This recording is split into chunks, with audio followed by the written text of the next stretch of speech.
बड़ी खबर एक और आपको बता दें, मुकेश सहनी की प्रेस कॉन्फ्रेंस चल गई है। 2 बार समय बदलने के बाद एक बार फिर प्रेस कॉन्फ्रेंस को टाल दिया गया है। सीट बंटवारे को लेकर अभी भी पेच फंसा हुआ है।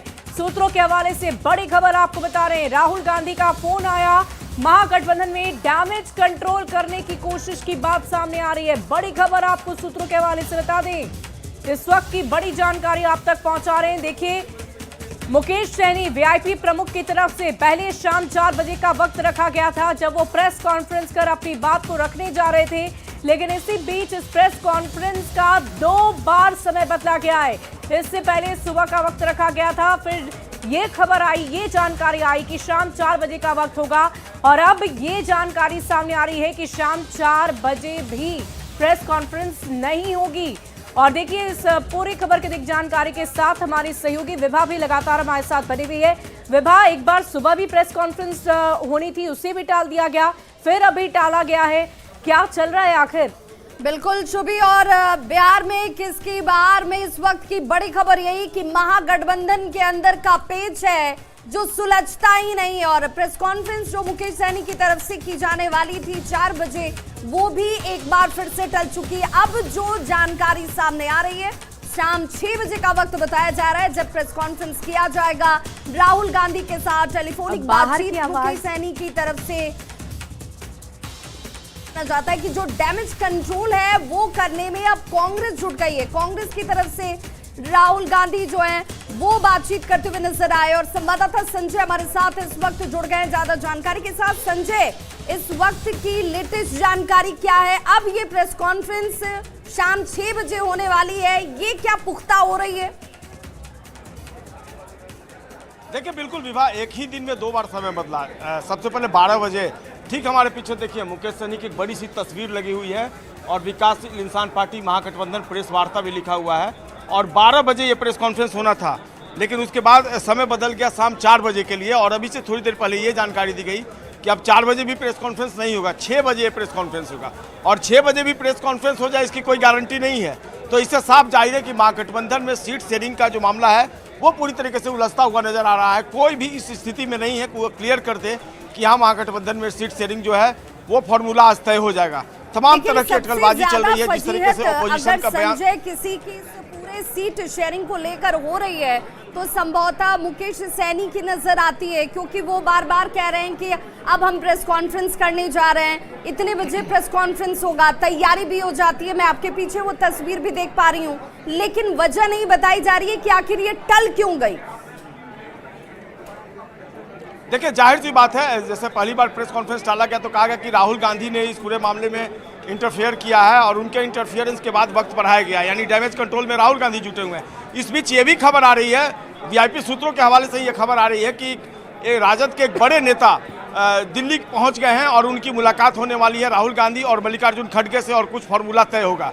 अब इसीलिए थोड़ा वक्त टाला गया कि उनकी मुलाकात हो जाए और फार्मूला जो है वो सॉल्व हो जाए। संजय, हम इसलिए 4 बजे से 6 बजे लगातार प्रेस कॉन्फ्रेंस की बात होती है, पहले दिल्ली में मुलाकात, फिर यहाँ मुलाकात, आखिर चल क्या रहा है? किस बात को लेकर लगातार चर्चा की जा रही है? क्यों नहीं ये मसला सुलझ पा रहा है? क्या मुकेश सहनी सीटों की संख्या पर मानने को तैयार नहीं है?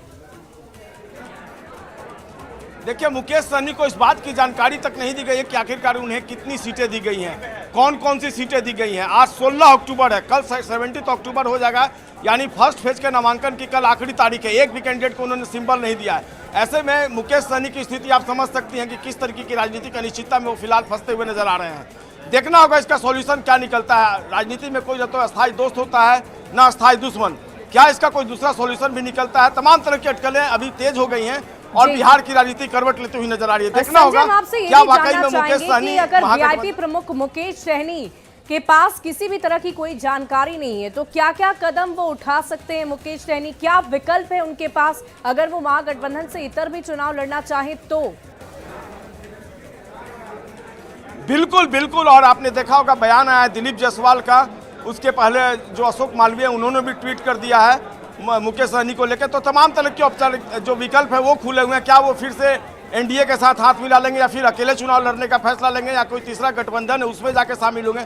अब देखना होगा, फिलहाल कुछ भी कहना प्री मैच्योर्ड होगा और बहुत कुछ डिपेंड करता है मुकेश सहनी के ऊपर कि आखिरकार वो क्या करने वाले हैं, क्योंकि फिलहाल वो खुद राजनीतिक अनिश्चितताओं में फंसे हुए हैं। इसलिए उनके लिए भी संजय देखने वाली बात होगी कि ये राजनीतिक अनिश्चितताएं कब निश्चिंत होकर मुकेश सहनी अपनी बात रख पाएंगे। और इसी बीच बड़ी खबर आ रही है अपने दर्शकों को बताते हैं। बिल्कुल, और प्रेस कॉन्फ्रेंस के दौरान ही मुकेश सहनी पिछली बार महागठबंधन से अलग हो जाते हैं और एक बार फिर से वही पीसी वाला खेल जो है इस वक्त भी शुरू हो गया है। लेकिन देखना होगा कि क्या इस बार बात बन पाती है नहीं बन पाती। लेकिन मल्लिकार्जुन खड़गे ने बातचीत जो है वो जरूर की है लालू प्रसाद से और बताया जा रहा है कि जब मल्लिकार्जुन खड़गे के आवास पर बैठक चल रही थी उस दौरान राहुल गांधी भी वहां पर मौजूद थे। वो बैठक जरूर खत्म हुई, लेकिन हुआ क्या ये जानने की कोशिश करते हैं संवाददाता रवि सिसोदिया से। रवि जरा ये बताइए कि बातचीत हुई, मुलाकात हुई, लेकिन मुलाकात का जो निष्कर्ष निकलना चाहिए था वो तो निकल नहीं पा रहा। देखिए विवाह, जो बैठक थी वो बैठक तो खत्म हो गई, लेकिन सूत्र ये बता रहे हैं कि उस दौरान कांग्रेस अध्यक्ष ने बातचीत की थी लालू यादव से और ये कहा था कि जल्द से जल्द इस मामले को सुलझाया जाए। सूत्र ये बता रहे हैं कि जो मुकेश सहनी का मामला है उस मामले से कांग्रेस का कोई लेना देना नहीं है। उन्होंने साफ तौर पे कहा है कि जो भी गठबंधन की बात मुकेश सहनी से है वो मुकेश सहनी और आरजेडी के बीच में है। जो भी विवाद है उन दोनों के बीच में, कांग्रेस और मुकेश सहनी के बीच में कोई विवाद नहीं है। तो इसलिए ये माना जा रहा है कि अभी भी तब से 3 से 4 ऐसे सीट हैं जिनको लेकर कांग्रेस और आरजेडी में विवाद है। और लेकिन रवि जो जानकारी मिल रही है कि तकरीबन कुछ 8 सीटें हैं जिन सीटों के संख्या संभवतः आरजेडी कोटे से मिलने वाली है। क्या ये वजह है कि कांग्रेस को भी अब इसमें इंटरवीन करना पड़ रहा है, वो भी इसमें शामिल हो रही है, बातचीत हो रही है? देखिए कुछ ऐसी सीट हैं जो सीट मुकेश सहनी चाहते हैं और आरजेडी वो सीट देने को तैयार नहीं है। हालांकि कांग्रेस ने इस पर अपना स्टैंड साफ किया है कि ये उन दोनों के बीच का मसला है और ये दोनों आपसी बातचीत में सुलझाएं। जहां तक कांग्रेस और आरजेडी की बात करें तो अभी भी 3 ऐसी सीट हैं जिनको लेकर मामला नहीं सुलझा है और यही वजह है कि बातचीत चल रही थी और कांग्रेस अध्यक्ष की तरफ से आरजेडी के सुप्रीमो से बातचीत की और उनसे कहा गया। बिल्कुल रवि, और देखना होगा कि क्या अब शाम 6 बजे जो प्रेस कॉन्फ्रेंस मुकेश सहनी को करना है वो हो पाता है क्या मल्लिकार्जुन खड़गे और राहुल गांधी की बातचीत के बाद महागठबंधन में सब कुछ शॉर्ट होता है क्या? इस खबर पर नजर बना के रखिए। बहुत बहुत शुक्रिया फिलहाल जानकारी के लिए और सीधे रुख करते सहयोगी शुभे का। वाकई विभाग देखने वाली बात होगी कि ये महागठबंधन में जो सीटों को लेकर उलझन चल रही है वो कब तक सुलझती है, कब मुकेश सहनी के खाते में कितनी सीटें गई, कितने उम्मीदवार हैं, इसकी जानकारी उन तक पहुंचती है। बढ़ते आगे।